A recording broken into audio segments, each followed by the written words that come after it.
Méthodique, elle regarde chaque détail à la loupe. Elle décortique les messages et analyse les non-dits. Karima Brick.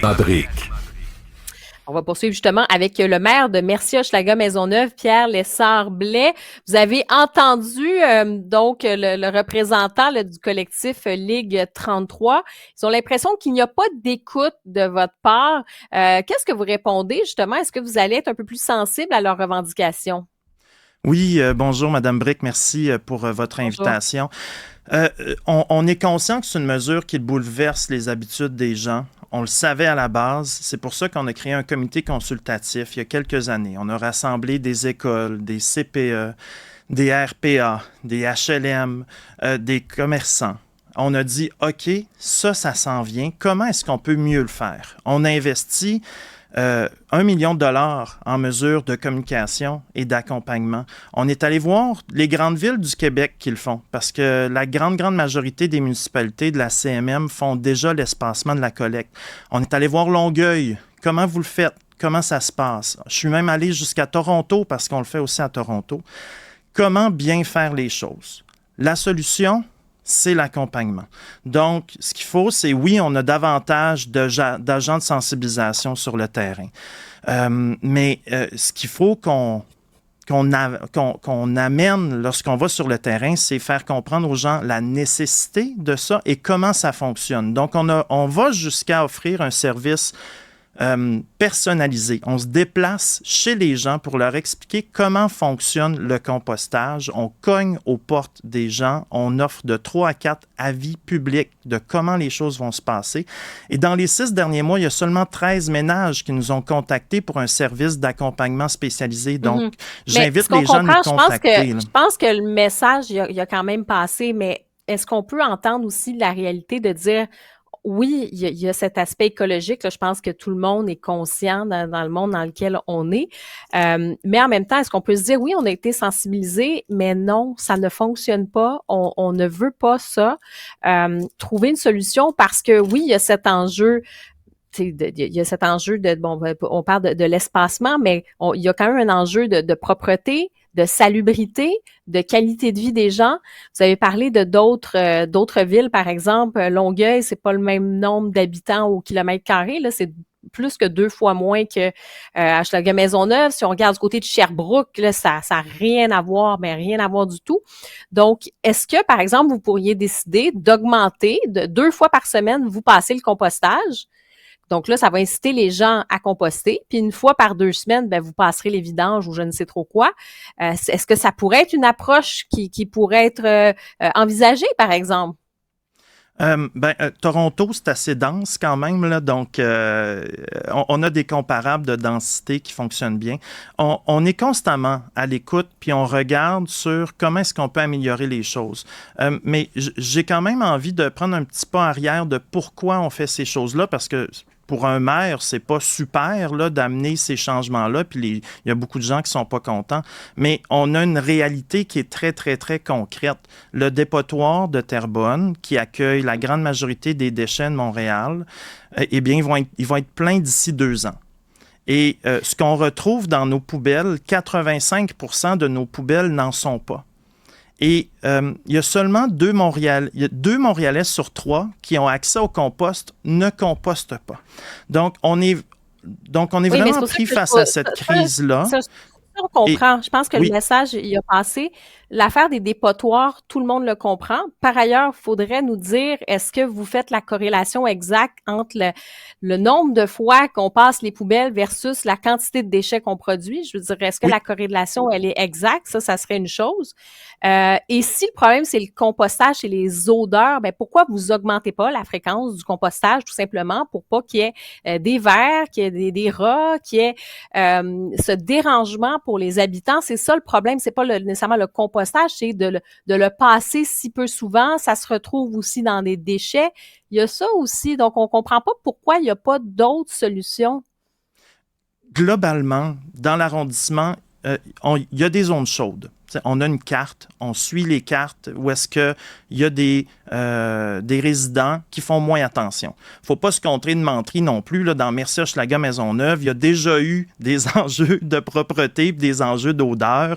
Et il va y en avoir encore après l'espacement de la collecte, mais on a rajouté des ressources pour améliorer ça. Et quand on parle de rongeurs, par exemple, nous, les plaintes qu'on reçoit 3-1, ils n'ont pas bougé avec l'espacement de la collecte. Et les rongeurs, c'est bien plus facile de venir fouiller dans les poubelles. Quand on met notre nourriture dans les poubelles, dans les sacs noirs, là, c'est facile pour un rongeur de briser le sac noir puis de tout scraper ça, mettre ça sur le trottoir, éventrer le sac.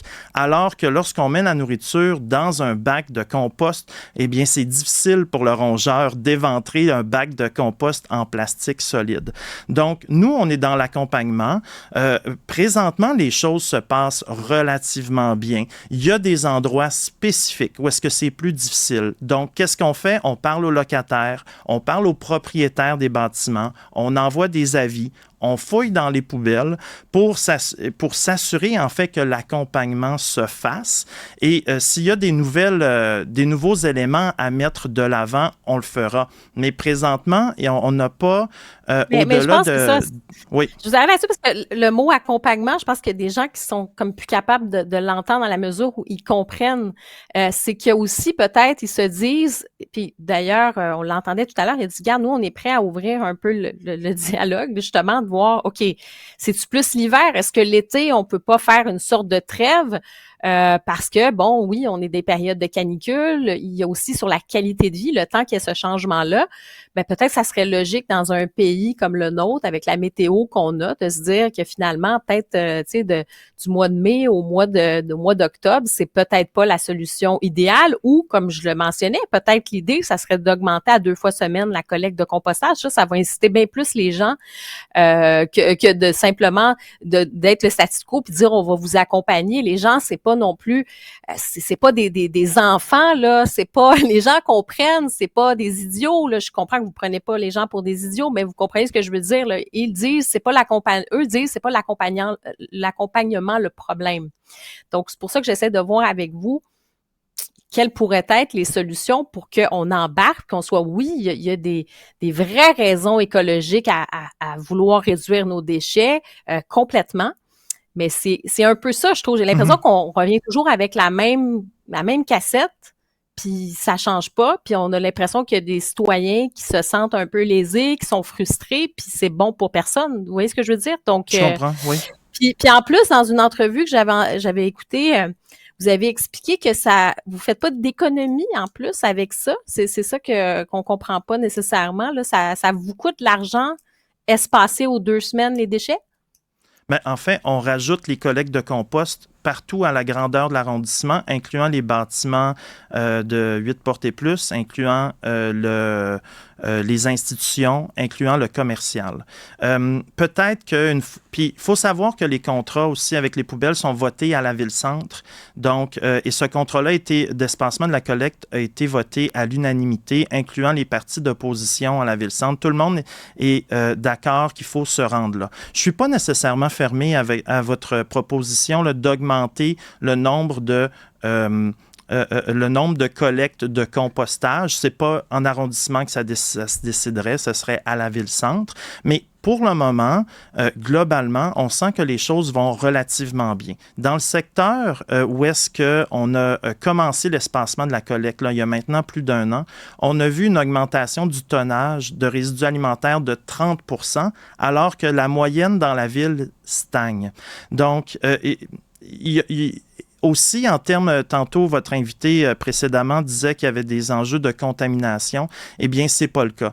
On fait le suivi sur la contamination. Les gens apprennent à modifier leurs habitudes. Et s'il y a d'autres améliorations à faire, modifications, on y est ouvert. Mais présentement, on déploie beaucoup d'efforts sur le terrain et les choses se passent relativement bien, mais on comprend que ça choque. Puis, tu sais, moi, je suis pas surpris, là. En fait, une pétition de 300 noms moi, je pensais que c'était en quelques semaines, là, mais en 1 an, je suis pas surpris. Si on dit aux gens, « Hey, est-ce que vous préférez qu'on ramasse vos poubelles à chaque semaine ou aux 2 semaines? » En général, Les gens vont préférer ne pas se faire bousculer par des changements, mais avec ce qui se passe au dépotoir, avec la crise climatique aussi, parce qu'on sait le fait qu'on ne composte pas assez, ça fait que nos poubelles, c'est le 5e générateur de gaz à effet de serre au Québec. Eh bien, on est tenu à changer les choses. Mais on va être ouverte, Mme Brick, à voir s'il y a des manières de